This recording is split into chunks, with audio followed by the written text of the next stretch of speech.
got it. Okay, let me go back to the beginning. We're talking about stellar evolution. I don't know why it stopped sharing. Sorry about that.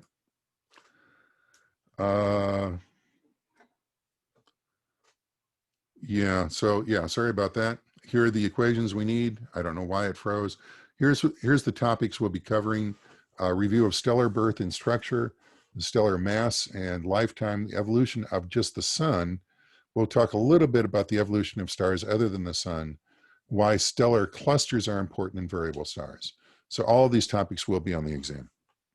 And by the way, the exam topics have already been posted. It's the Exam 2 study guide under resources on WebAssign. Make sure you go look at it.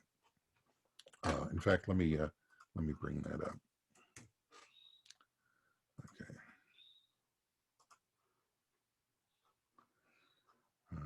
Log in.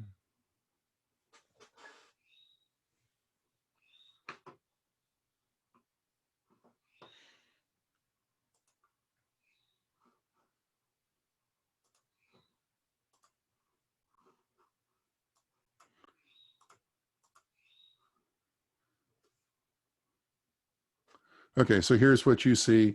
Here are my notes. I will, when I post notes to the class, I'm now copying these to the announcements in WebAssign. They should also be sent to you as an email, and also there's an archive of all the notes I've ever sent you in Moodle on the right side of Moodle. But here is the Student Forum resources. Click on resources, and under resources are all the PowerPoints from the publisher. We've got the syllabus there. We've got the formula sheet there. All of my lectures are here, including today's lecture. And then the one you want is Exam 2 guide there, which has all of the topics in chapters 6 through 12, which is what we'll be covering in the exam. Okay. So let's go back to Keynote. And I think that's right. Okay. So let's review stellar birth. Remember, stellar birth is you got a big ball of gas and dust, and something causes that ball of gas and dust to collapse. That something could be a really intense solar wind from a nearby star. Typically, it's going to be a supernova explosion that produces a shock wave that presses the gas together. It could be two galaxies colliding. There's lots of other things that cause these shocks, that cause these big balls of gas and dust to collapse. And as they collapse, they're going to get denser and denser. As they get denser, the gravity that's pulling the gas cloud together is going to get stronger and stronger. In other words, the gravity of the gas and dust cloud itself is what compresses the gas dust cloud. And just like in diesel engines, when you compress gas, it heats up. Or for any of you who've ever used a bike pump, as you pump the bike pump, you notice that the pump itself gets really hot. That's because you're compressing the air in the pump. Same thing happens here. As it gets closer and closer, it compresses and it gets hotter and hotter. And so we have various stages of that compression here. Here's a big ball of gas and dust, and it gets smaller. And as we talked about in one of the first lectures, whenever you compress something, eventually it will compress into a disk just because of conservation of angular momentum. So it compresses into a disk. It produces what we call a protostar. Here is the path of a protostar on the Hertzsprung-Russell diagram. It starts off as not very bright and very big, and then eventually becomes very bright, and it gets hotter and hotter and hotter. And then it reaches what we call the birth line. The birth line, where a star goes from a protostar to a star is born, is when the core of the star reaches 10 million degrees. That's an important temperature. You need to know that. 10 million degrees is when nuclear fusion starts in the core of the sun. Nuclear fusion at 10 million degrees is hydrogen. Two hydrogen atoms will fuse to produce helium atom and energy. So they go bunk. Oh, that hurt. So these two balls will come together. And if I take these two balls and go together, okay, when I bring these two balls together, they hit, you hear the sound. So there's energy that's produced by the fusion of these two atoms. And that's what happens with hydrogen to helium. Hydrogen has one proton, helium has two protons. Typically, it will produce helium-4, which is two protons, two neutrons, but that's a detail. One thing to notice here, the line, so different masses of these gas clouds will follow different paths to go on to the main sequence. Remember from last time, the main sequence in the HR diagram, where stars spend 90% of their lifetime. And so that's where most of the life. Have astronomers witnessed any new stars being formed? Yes, absolutely. If you remember the video from last lecture, as we went into the Orion Nebula, that is a stellar birth factory. And we see a lot of new stars being formed there. And some of those stars are called like T-Tauri stars. Anyway, we don't talk a lot about that. But yes, we most definitely have seen stars formed. In fact, I just saw an article in Sky and Telescope last month of photographs of those proto-star disks of stars being formed.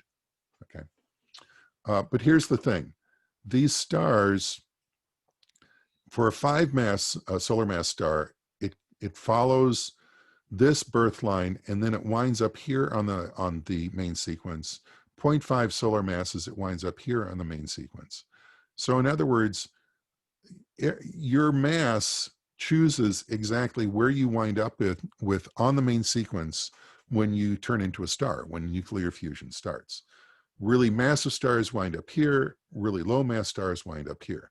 And so the mass on the main sequence increases. So here are low mass stars, here's intermediate mass stars, and here's high mass stars.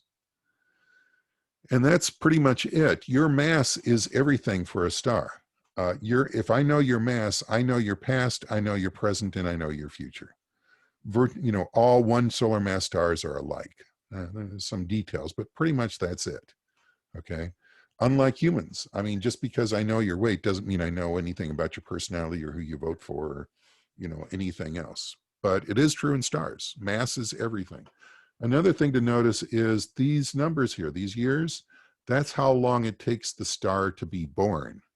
So a 15 solar mass star takes 160,000 years. That's almost within time frame that we're familiar with. To form from a gas to an actual active full main sequence star. But here, if you're half a solar mass, it can take you as long as 100 million years to form. So this is a general rule. Mass is everything, and the more massive you are, the faster things happen, and really fast. What would space smell like? So there's two answers to that. First of all, there's on the order of 10 to the 23 molecules per cubic centimeter of the air around you. In space, there's one. Okay, so in space, there's really not much to smell. The question is, if you could combine that one molecule to a factor of 10 to the 23, which would take you a long time, what would it smell like? Good question. I don't know the answer to that. The second answer is, what does the ISS smell like? And what astronaut says is it smells like somewhere between porta potty and locker room. In fact, one of the major problems with the ISS is trying to reduce the smell. A good thing is that your smell sense is decreased in space anyway, for reasons we don't fully understand. But it's not a particularly nice smelling place because they don't get fresh air. What if space was full of water instead of vacuum? Theoretically, what if the world was filled with unicorns? I mean, yeah. Okay. The source of stellar energy, we talked about that. It's nuclear fusion. Fusion is where atoms combine. The main power source for our sun is what's known as proton-proton chain, or more simply, hydrogen to helium fusion, as you can see by this chain here. Later on in our star, and for more massive stars, there's something known as the CNO cycle, where hydrogen and helium fuse to carbon, nitrogen, and oxygen. Okay. So you don't need to know the details of these two. You do need to know that in our star, in our sun, and in stars the size of our sun, the primary energy mechanism while they're on the main sequence is hydrogen to helium, the fusion of hydrogen to helium. And we showed that last time. Laws of stellar structure. And again, this is just a review. We can develop really good models of stars by just following these four laws. Hydrostatic equilibrium. The pressure of the atmosphere of the sun at lower levels is higher than at higher levels. It's just like when I climbed to Mount Everest, and like I ever will, the atmosphere is a lot thinner. There's a lot less pressure on me and a lot less mass on me. Or more to the point, when you fly in an airplane, the pressure is a lot less the higher you get. And, you know, your commercial airplanes are pressurized, but they're only pressurized to about 8,000 feet. So in other words, when you're flying at altitude, the air feels like it's at 8,000 feet, which is pretty high for most humans. Okay.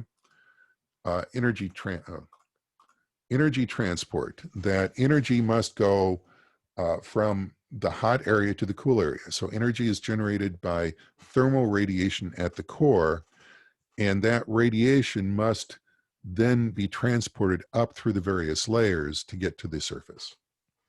And it must move from hot to cool. And it does so by radiation, by convection, and a little bit by conduction. Mass conservation, you know, all of the mass, the total mass equals the sum of the mass in all the layers. Energy conservation, and here's something that's important. Energy is being generated mostly in the core, but there is energy generation in other parts of the core. But the energy generated at the center of the sun must equal the energy generated, must be equal to the energy that escapes from the surface, because if it didn't, energy would be accumulating somewhere, and eventually that somewhere would blow up. So whatever is created must eventually make it to the surface. Okay. The ISS should get an official sponsorship from Febreze. Have you heard what they're doing? They're doing commercials at the ISS for Estee Lauder. I mean, it's the weirdest thing. Okay. Question. Objects more massive than our sun form into stars. They tell me that polling has been fixed, so let's find out if it has. Bring this up. And it looks like it has. Objects more massive than our sun form into stars.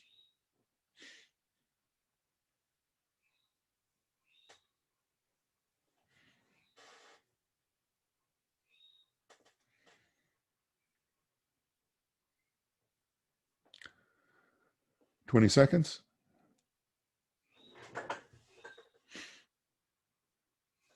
5, 4, 3, 2, 1. Okay, the answer is the much faster. So the way to keep in mind is the bigger you are, the harder you fall. The bigger you are, the faster you're born and the faster you die. Okay, and we'll get into reasons for that in just a minute.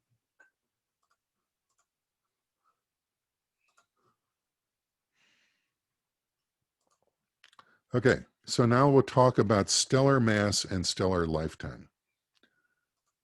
So star mass, I mentioned before, here's the main sequence and here's the different regions of the main sequence. And stars spend most of their time on the main sequence, okay? And if they're off the main sequence, they're doing weird things. So all normal stars are on the main sequence. Low mass stars, middle mass stars, high mass stars. It's a linear sequence, low mass to high mass, as we go from the lower right to the upper left, okay? Why are stars on the main sequence?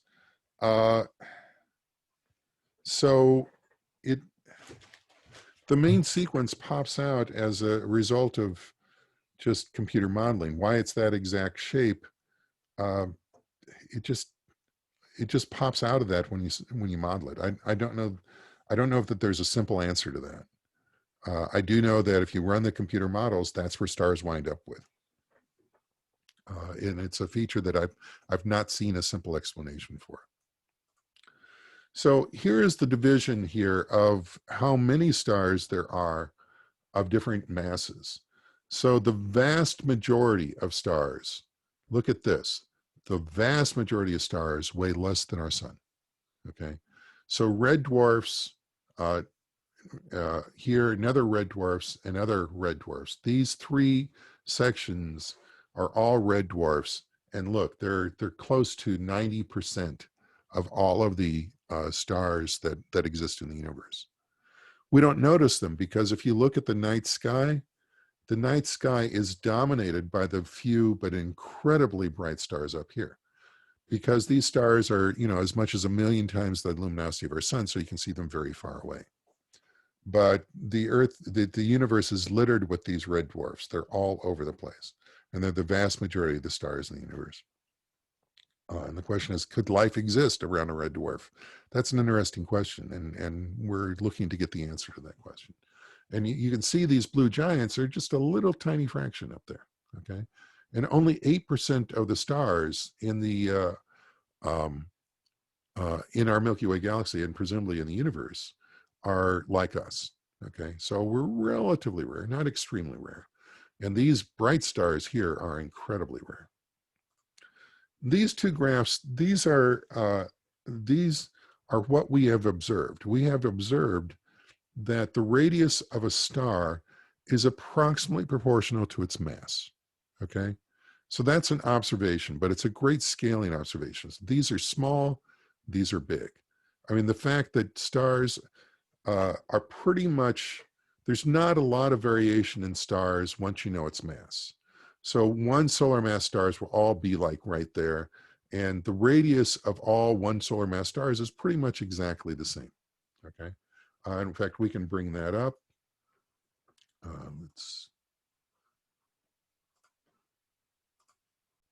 We showed this last time. Here is, a one solar mass star. Notice as I change the temperature for the same luminosity, it's going to get smaller because the amount of energy I can generate as the temperature goes up goes as the temperature to the fourth. Okay. As I go up on the main sequence, you get bigger and bigger and smaller and smaller. Okay. Big, small. Okay. And here we can get to higher luminosity with the same temperature, lower luminosity. So, by the way, we'll be talking about this a little bit, but the Earth's, the sun's evolutionary path when it eventually dies is going to be something like this. It's going to go up here. It's going to be incredibly huge. It's called a red giant. And then it's going to kind of swerve over here and then drop down and becoming a white dwarf down here that you can barely see. Okay. But right now the sun's there. Okay, let's go back.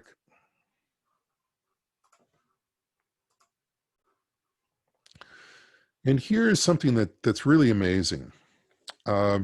Stars off the main sequence do not follow a mass luminosity relationship rate. That's correct. So everything I'm talking about is stars on the main sequence. When you're off the main sequence, all bets are off. So why does it go from a giant all the way down to a white dwarf? We will be talking about that, Art, hopefully in the next 5 minutes. So this is important. We found empirically that the luminosity varies as the mass to the 3/5 power. Okay, so here the mass increases, and as the mass increases, the luminosity increases enormously. In fact, it increases at mass to the 3/5 power, 3.5 power. So if you go from 1 solar mass to 10 solar masses, the luminosity will go up by a factor of whatever 10 to the 3/5 is, which would be about 5,000. You go up by a factor of 10 on mass, and you increase the luminosity by a factor of 5,000. So this is an enormous, or is it 50,000? Anyway, this is enormously powerful. That luminosity is incredibly dependent on the mass. So how long do stars last? Well, the time that a star lasts is proportional to the energy reservoir divided by the luminosity. Luminosity is how much energy you're generating per second. And the energy reservoir is how much mass you have, because luminosity is burning the mass, just like you're burning mass in a fire. So the question for you, and please put an answer in the chat, is what do you think the lifetime of a star is proportional to in terms of mass? You have all the information you need to get this answer. So what I'm asking you is, this time as a function of mass, does it vary as mass to the 20th power? Does it vary as mass to the 3rd power? Does it vary as mass 1 over the mass? How does it vary?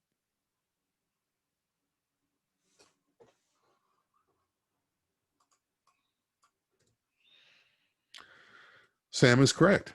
And the reason why is that the time varies as mass over luminosity. Mass over luminosity, mass over mass to the 3/5 power, as I said in the previous slide, which is 1 over m to the 2/5 power. So the time frame is m to the minus 2.5 power. What that means is the bigger you are, the harder you fall. That 2.5 is a very large exponent, which means that if you double the mass, your lifetime is cut down by a factor of 2 to the 2.5 power, which would be like, I don't know, 6, 8. So, you'll be cut. If you're a big guy like me, you're going to be cut down in the prime of your life. In fact, I wouldn't be alive. I would be dead at age 5. Okay. Life expectancy in the main sequence. So your luminosity is enormously dependent on your mass, and how long you live is enormously dependent on your mass. Mass is everything when it comes to stars. And here's a chart to show you. Now, remember, O, B, A, F, G, K, M. O, B, a fine guy, kill me. I don't know. Make up your own acronym. We are class G. Now, you'll often see like G1, G2, G3. Ignore that. I know they talk about that in the book, but that's just too much detail. So we're actually a G2, but here's a G star, and the lifetime of a G star is 9 times 10 to the 9, which is about 9 billion years. Our sun has been in existence for about 4.5 billion years. So we're about halfway through. We're midlife, 50 years old, something like. And so here, look at an M star. An M star is one of those red dwarfs. It's half the mass of the sun. Its lifetime is 100 billion years, which is interesting considering the universe has only been around for 17.8 billion years. So, that's interesting. I'm sorry, 13.8 billion years. What am I thinking? So there has never been an M-class star that has ever died. Okay, they just last too long. Conversely, O stars, look at this. An O star, the brightest stars in the universe, the brightest main sequence stars, that is, 1 million years, not billion, million. Just look at that. We go from 9 billion years to 1 million years, or 9,000 million years to 1 million years. There's just an enormous variation in these stellar lifetimes. And the thing here is these O stars, these really massive stars, they don't die quietly.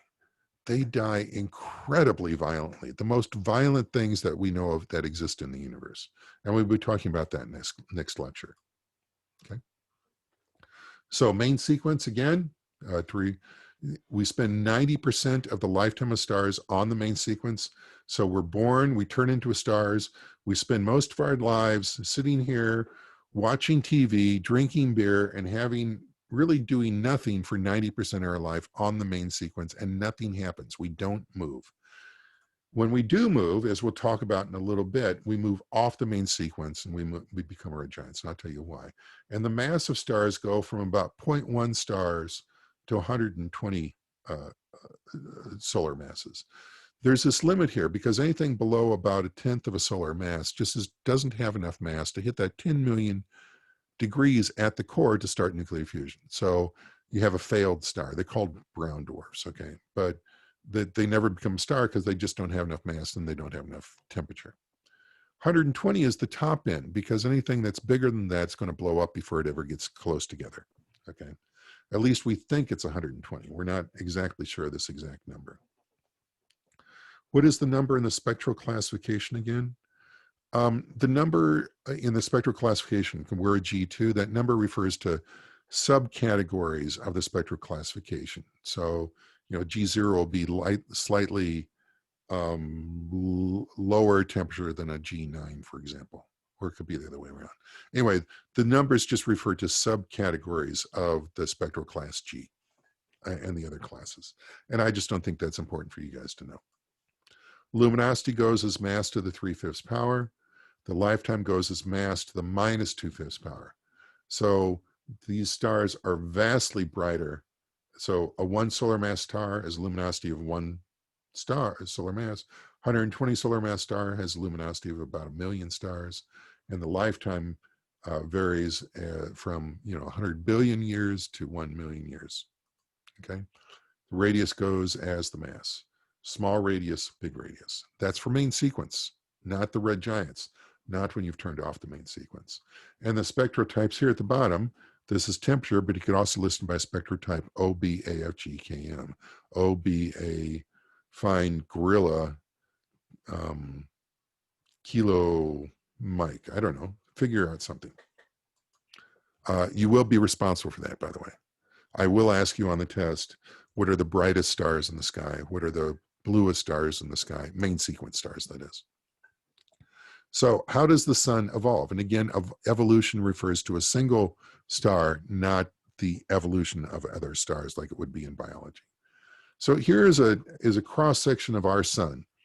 We have at the core, we have helium. We have helium because what's happened is as the sun is going through its nuclear fusion, which is hydrogen to helium at a temperature of 10 million degrees.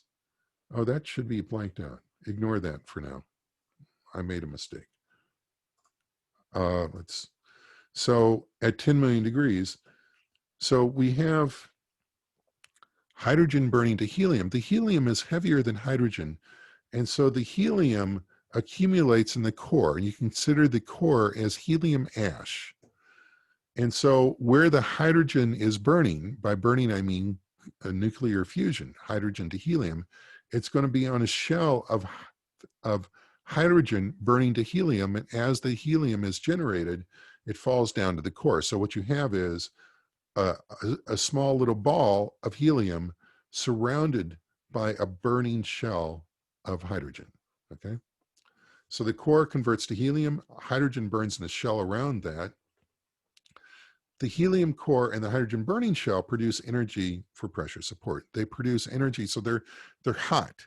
And when anything is hot, it expands. And so that hotness of the burning shell produces the pressure that's needed to withstand the gravitational pressure of the star trying to collapse on itself. So you've got this push-pull. You've got the gravity trying to compress the star, and you have the radiation being produced by the fusion fuel trying to expand it, heat versus gravity. And they stay in balance through hydrostatic equilibrium, okay? So as the star continues to burn, what happens is this hydrogen shell gets bigger and bigger. And here it is in context. The helium core is actually smaller than the Earth. And if you remember that the Earth compared to that, so if we've got a big beach ball here, the Earth would be a little peanut compared to that. And so you got a little peanut at the core of that beach ball. That's the helium core. And so the core is really tiny compared to the rest of the sun. But as the star continues to age, that burning shell gets bigger and bigger. And as that burning shell gets bigger and bigger, it's able to burn more stuff at the same time, which means the amount of energy it generates continues to increase as the star gets older. Our star has been around for 4.5 billion years. During that 4.5 billion years, the luminosity of our star has increased by about 30%. The fact that life has survived on the planet Earth is one of the things we don't fully understand, because the sun has radically changed its output and the Earth has adjusted to stay stable. One of the answers to that conundrum is known as the weak anthropic principle, which I'll talk about in the last lecture of the course. Um, what is the most energy a star can produce before it explodes? I would guess maybe 10 million solar luminosities, and when it explodes, it'll be in the tens to hundreds of billions of solar luminosities. Has humanity ever witnessed a supernova before? Yes. The last time we witnessed a supernova was in 1987. That was supernova 1987A. It happened in the Large Magellanic Cloud. The time before that would have been 1604, if memory serves. And the time before that was 1576. And the time before that would have been 1054, I believe. And the time before that was 1006. So typically these supernova explosions happen about once every 100 years. And so, but there was a couple in the 16th century and then nothing for 4 centuries. And then we had one in 1987. And then there were two in the 11th century. But those are very, very famous supernova because they were the one in the 16th century were noted by Tycho Brahe and by Kepler, and by areas, all the famous astronomers at that time. And they kept very good records of those. The one in 1054 we know mainly through Chinese records, and that is the precursor for the Crab Nebula, which we'll be talking about in a little bit. So here's the thing that's unintuitive. As the star gets older, it tends to increase its luminosity. Increases luminosity because the shell of hydrogen burning gets bigger and bigger, which means that in the battle between energy, radiation, and gravity, all of a sudden radiation starts to win, okay?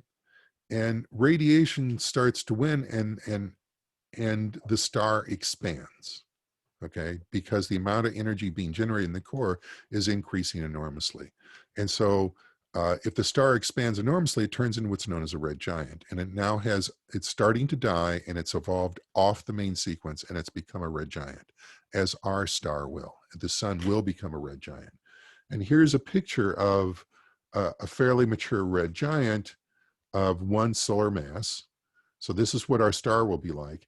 And here you can see it's 70 solar radii in size. It's called a red giant because as it expands, the luminosity skyrockets and gets very high, but the surface temperature actually decreases. And that's because the luminosity, that equation, L equals R squared T to the 4th. So as the luminosity increases, it makes the shell of the star get bigger and bigger and bigger. So that radius increases enormously. Well, if the luminosity increases this much and the radius increases this much, the temperature to balance the L equals R squared T to the 4th actually has to go down, not up. And so that's why it seems unintuitive, but as these stars are blown up enormously by the incredible luminosity of the core, the surface temperature goes down. Luminosity goes up, surface temperature goes down, and we have what's known as a red giant. And this will happen. This happens to all stars of our size. So, and here's some important temperatures. 10 million degrees equals hydrogen fusion. The thing is as this hydrogen fusion shell gets bigger and bigger, the temperature at that helium core goes up, okay? And it continues to increase until the core reaches 100 million degrees. So remember, to become a star, we have to hit 10 million degrees, hydrogen to helium. When the core reaches 100 million degrees, what happens is the helium then fuses into carbon, okay? And we have what's known helium fusion. And that happens only when the star has begun to die, only when the star is a red giant, okay? And we'll show a graph of that in just a minute. And something that does not happen in our star, but does happen in bigger stars, is if you hit 6 million degrees, that carbon you just generated by that helium will then begin to burn by itself, okay? So these are the temperatures you need to know. Well, 10 million degrees is hydrogen to helium fusion. 100 million degrees is helium to carbon fusion. 600 million degrees is carbon to, I think it's nitrogen, oxygen fusion. So fusion is incredibly complex. So this is a vast simplification, but it's a good way to kind of keep a rule of thumb of what's going on as you go from stars. So here is our star. It goes up, it becomes a giant, and then when it hits here, the helium core then ignites. And so then we're left with, we've got the inert helium, and then the helium starts burning, and that's what happens here. So we go up to the red giant, it bounces back down, and then it bounces back up, and what we're left with is the hydrogen burning shell, a helium burning shell, and then the inert carbon core, okay? So it sounds complicated, which is why I'm trying to go through this a step at a time. Are there other types of possible element fusion types? Absolutely. What we're talking about is only for stars that are one solar mass. When you're talking about stars of different masses, they go through very different fusion reactions. And you know, this course just isn't big enough for us to go over all those different fusion reactions. So we're only going to go over stars the size of our sun in terms of the fusion reactions they go through. And we'll touch on what happens with larger stars in a bit, but we won't go into that kind of detail. So let me show you what this looks like. Let's do a new share. Okay, star in a box, open the lid. So let's choose a one solar mass star. Here is the size of our sun as it evolves off the main sequence, becomes a red giant, it gets bigger and bigger.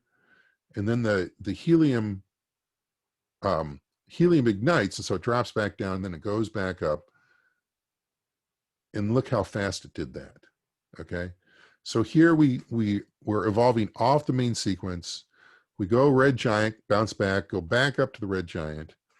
When we're going across here, we're going to be talking about this. We haven't talked about this. This is called the planetary nebula phase, and we'll talk about that in a minute, where it blows off stuff.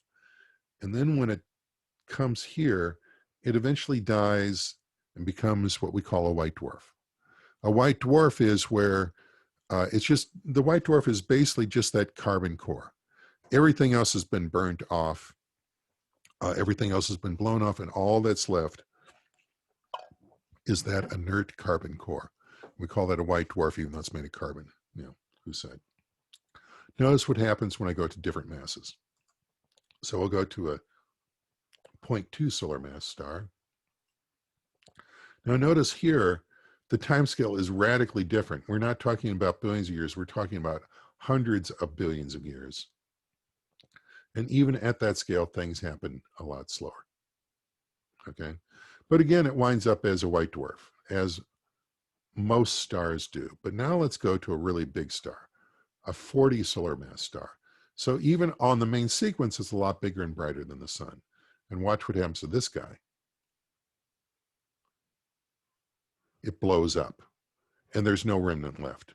So stars from about 10 solar masses up will blow up in what we call supernova explosions, and there's no remnant left. There's no white dwarf. But from 10 solar masses down, all stars will die and eventually turn into white dwarfs. Okay.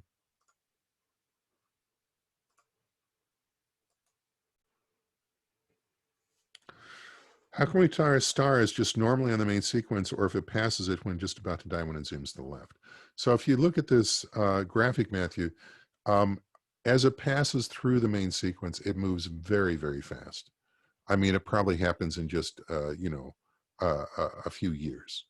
And so it's an interesting question. I've never heard anybody talk about that, but the chances of actually finding a star that is going through this path that just crosses that line there is almost infinitesimal. So here's the path I was talking about. The red giant phase bounces down. We still have the red giant. We've got the carbon core.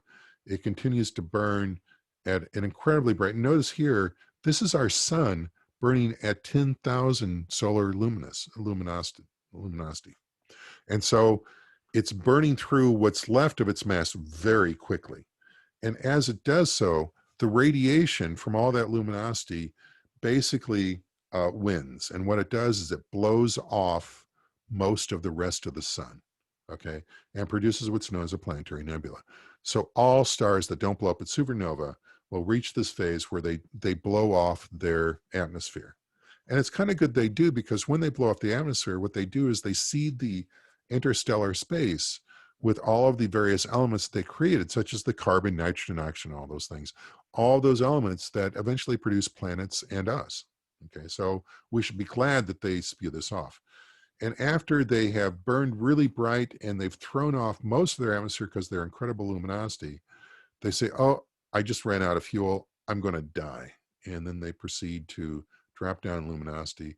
And here, when they've reached here, they're no longer a star. Although they say a white dwarf star, it's really a misnomer, because white dwarfs do not have fusion reactions. They're not burning. They're just glowing because of the leftover thermal heat. And that's it. And this is pretty much the story for most stars about our mass. Okay. So stars that are larger than us follow different sequences. We won't go into detail. Here's Betelgeuse, by the way. So Betelgeuse is a 15 solar mass star, and it's over here, and it's about to blow up. Okay. So let's do this poll.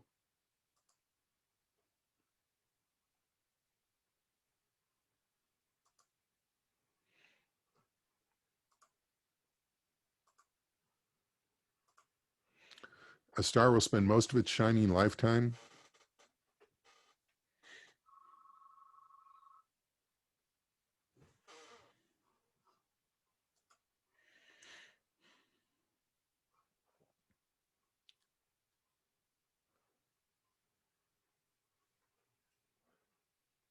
What happens when a white dwarf dies? We don't know, because no white dwarf has ever died in our galaxy, in our universe. They do have a name for them. They're called black dwarfs, and really nothing. They just cool down.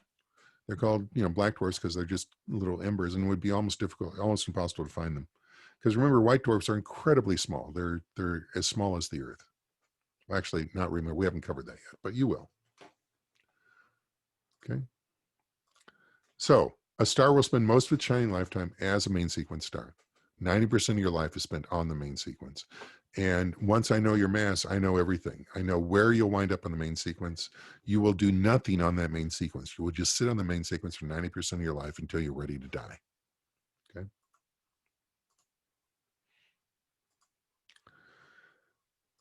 As stars evolve during their main sequence life,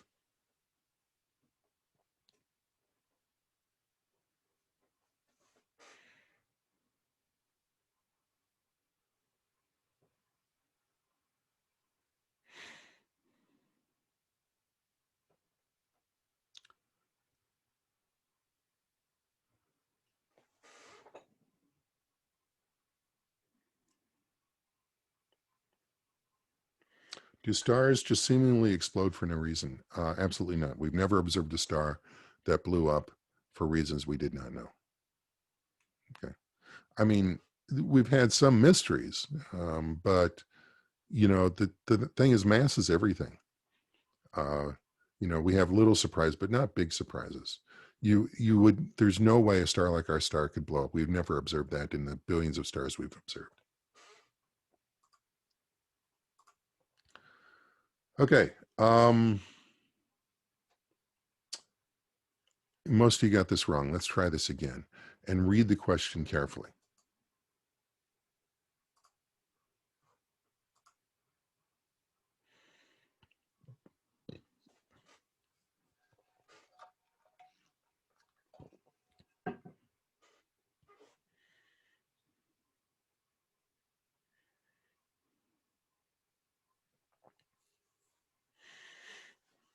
Five, four, three, two, one. So here's the thing. The question says, as stars evolve during their main sequence life. During their main sequence life, they don't do squat. They just sit in front of the TV and drink beer. That's all they do.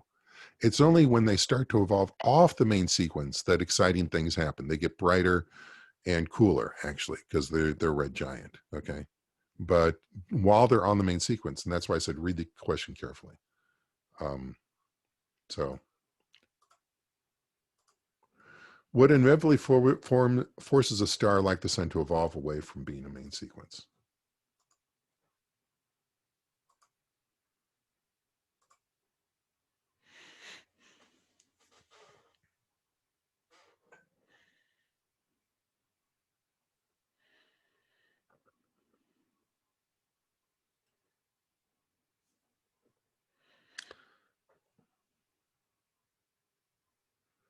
Would viewing a supernova be similar to viewing an eclipse on Earth in regard to glasses? And no. No, because if you needed eclipse glasses to watch a supernova explosion, we're dead. I'm sorry, we just are, because the supernova would produce such intense radiation it would sterilize the Earth.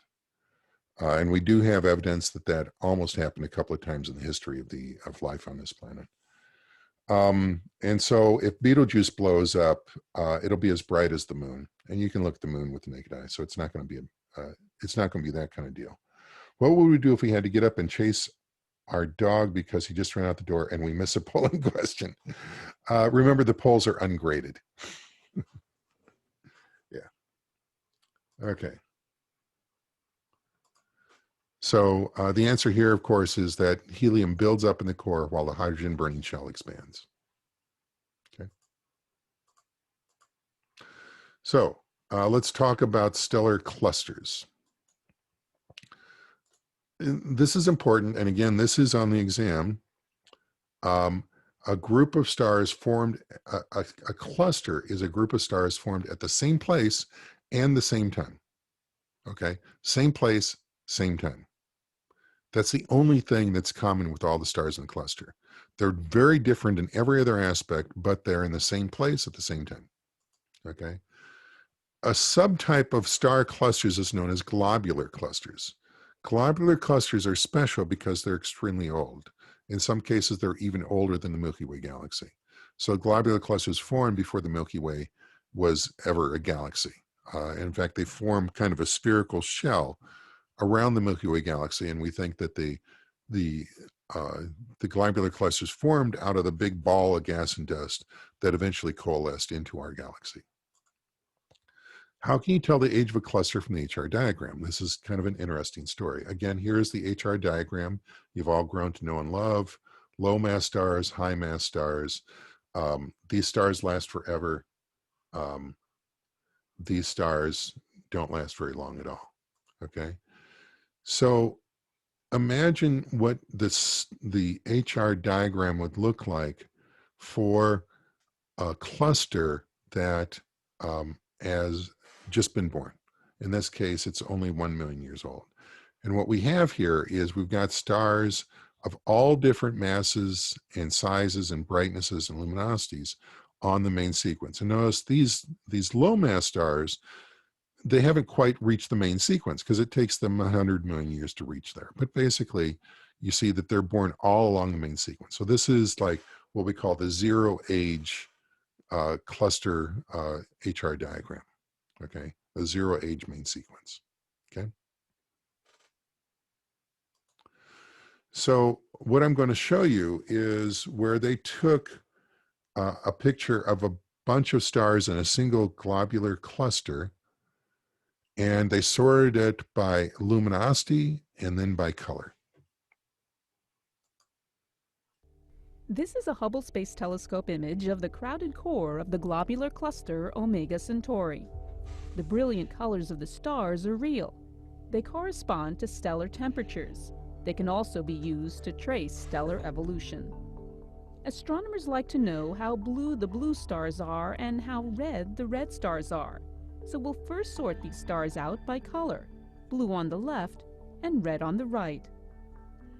Next, we'll sort the stars according to brightness, the brightest stars at the top and the faint stars at the bottom.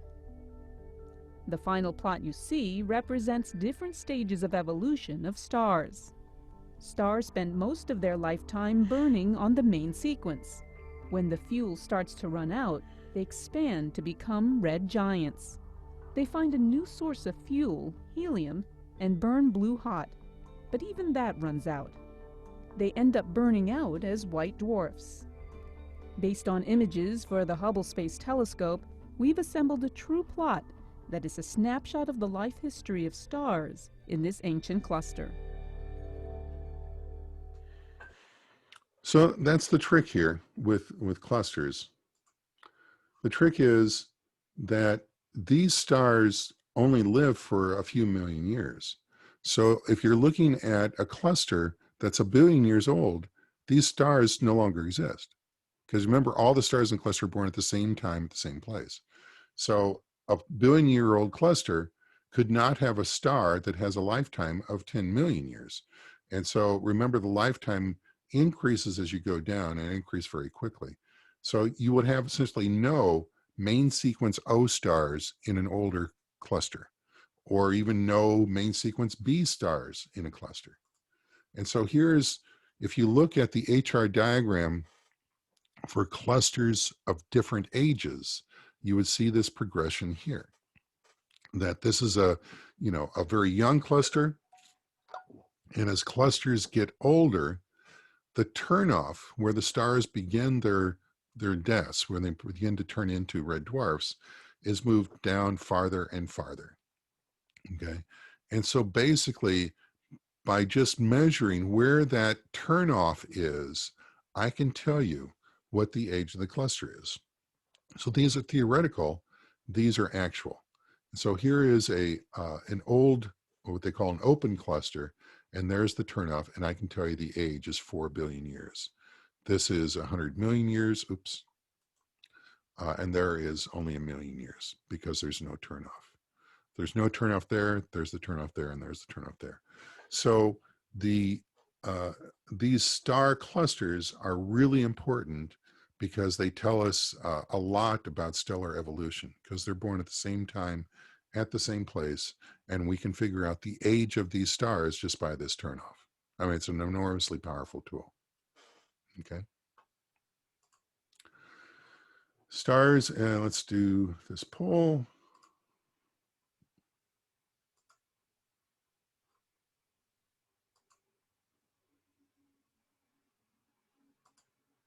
Stars are born in groups known as,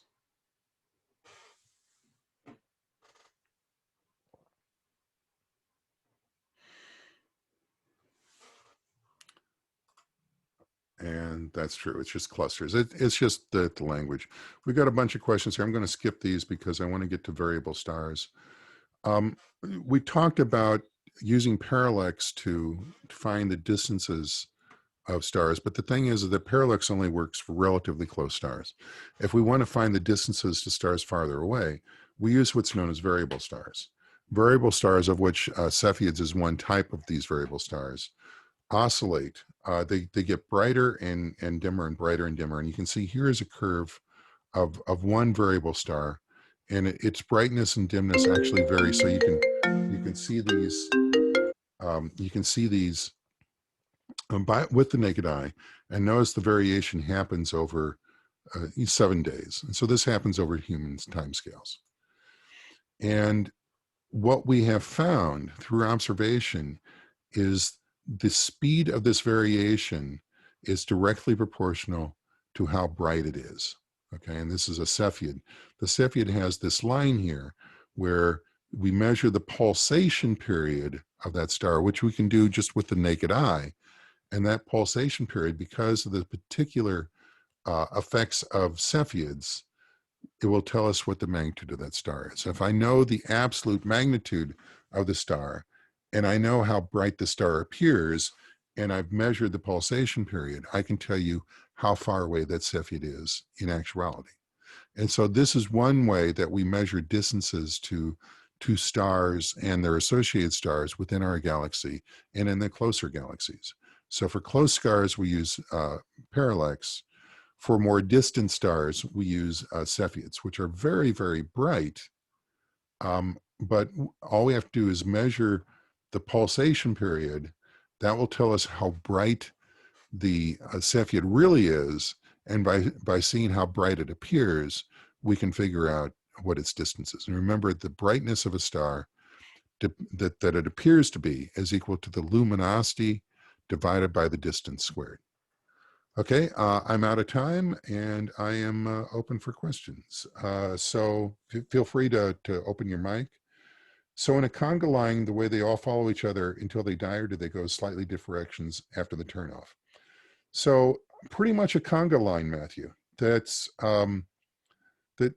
Now I'm ignoring some details. There is some variation in stars based on slight differences in their composition, but for the most part, they pretty much follow the exact same line. I mean, this is why stars are so radically different than the sorts of individuals like humans and dogs that we're familiar with. I mean, two dogs of exactly the same mass are potentially radically different animals. So what is the life expectancy of the brightest main sequence stars in a cluster? They're exactly the same as the age as a lifetime of any star of that mass. The fact that you're in a cluster doesn't matter. So if you're talking about an O class star, it will have a lifetime of 1 million years. And stars of exactly the same mass will have exactly the same lifetime.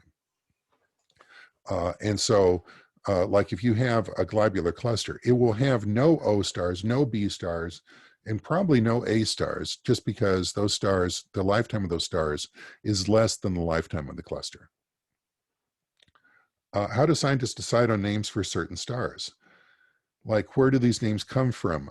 That's from the International Astrophysical Union, IAU, and it's an incredibly contentious, and I don't know the details. I know that there's more things to be named than they have names, and so they sometimes get very creative. But I don't know the details.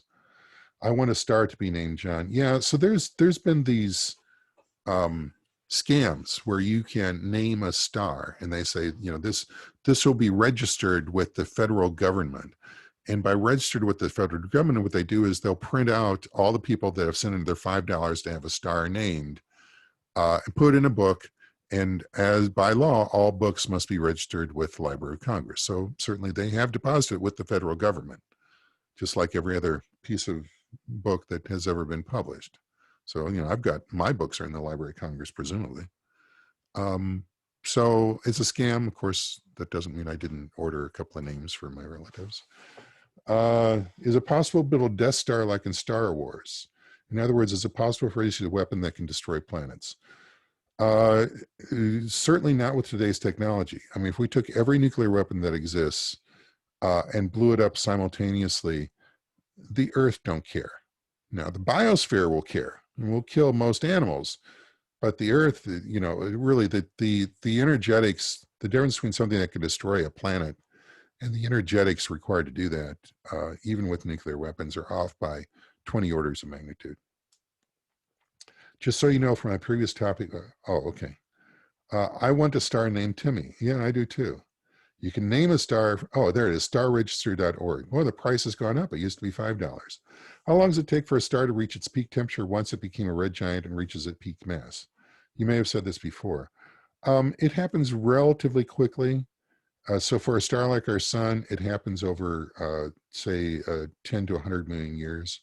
So as stars go, it's quick. By the way, I forgot to mention, when our star reaches its red giant phase, it will engulf the Earth. The Earth will be destroyed. And long before that happens, the Earth will be crispy crittered. So we only have about 500 million years before our Earth becomes uninhabitable. So think of that if you're thinking of, vacation destinations. What determines how fast stars move when they are born? Like, when are they fast enough to escape their cluster? Yeah, so Joseph, that's an interesting point.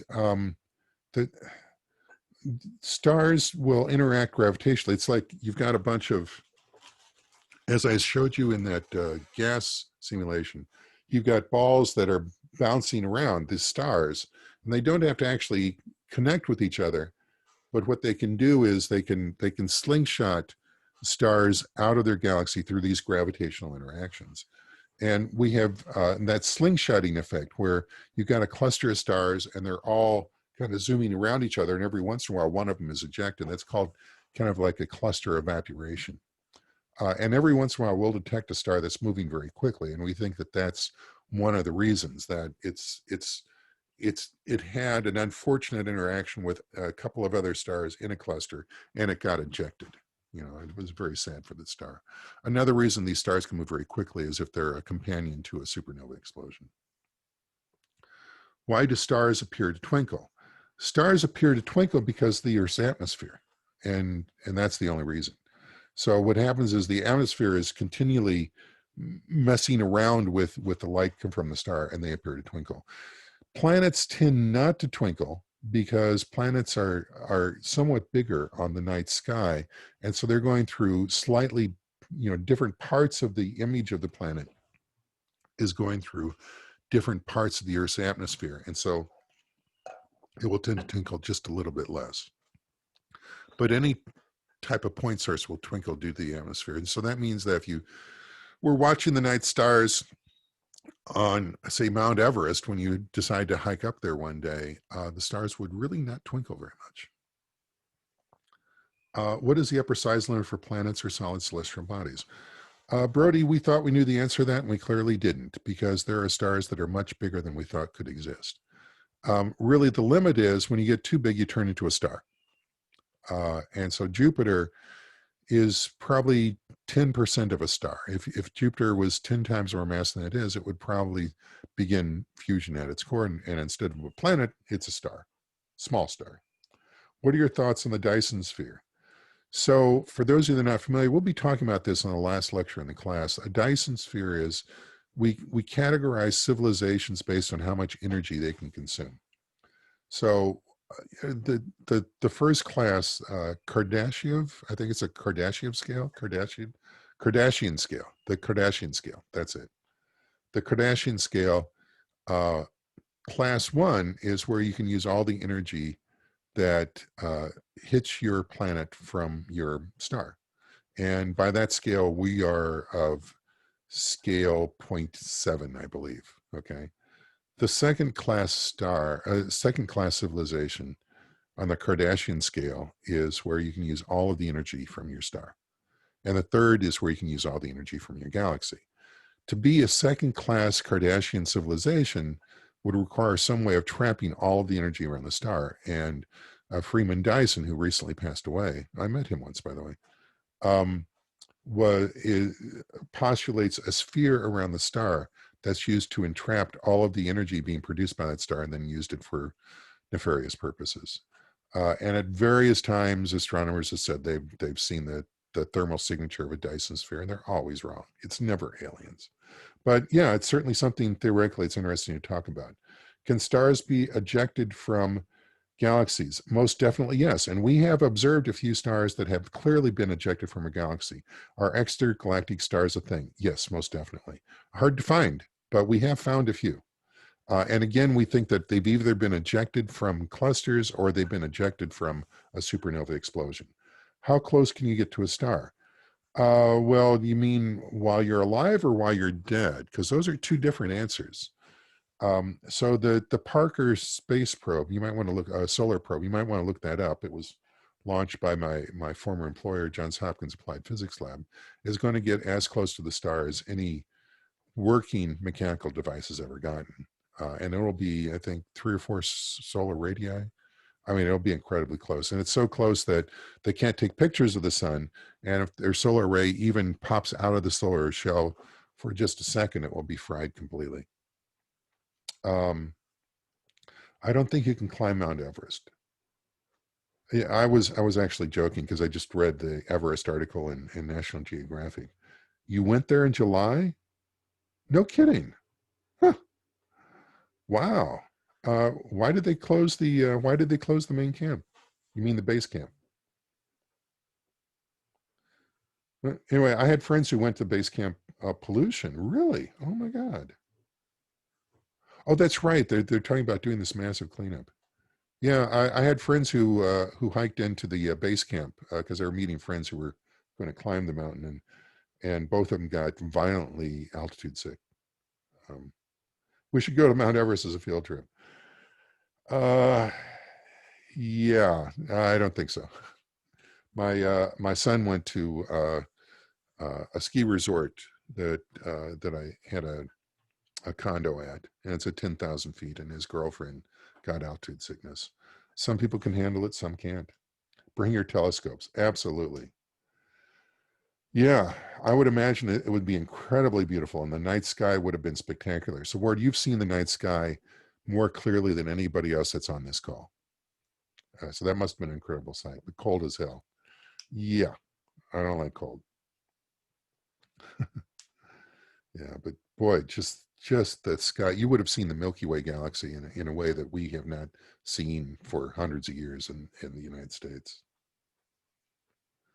Other questions? My parting words is please do not forget the exam. And Olivia, I love your dog. What is that, a beagle? I love beagles. I've got a beagle. Beagles are great. Yeah, In Durham, we have what's known as Beagle Fest once a year. Well, of course, it was skipped this year. But, you know, people, it'd be like 200 beagles in one place, all doing the Beagle Bay. Woo! Anyway, I'm out of time, and I will see you guys virtually a week from now. And please do not forget the exam, 10 a.m. on Thursday. And have a good day.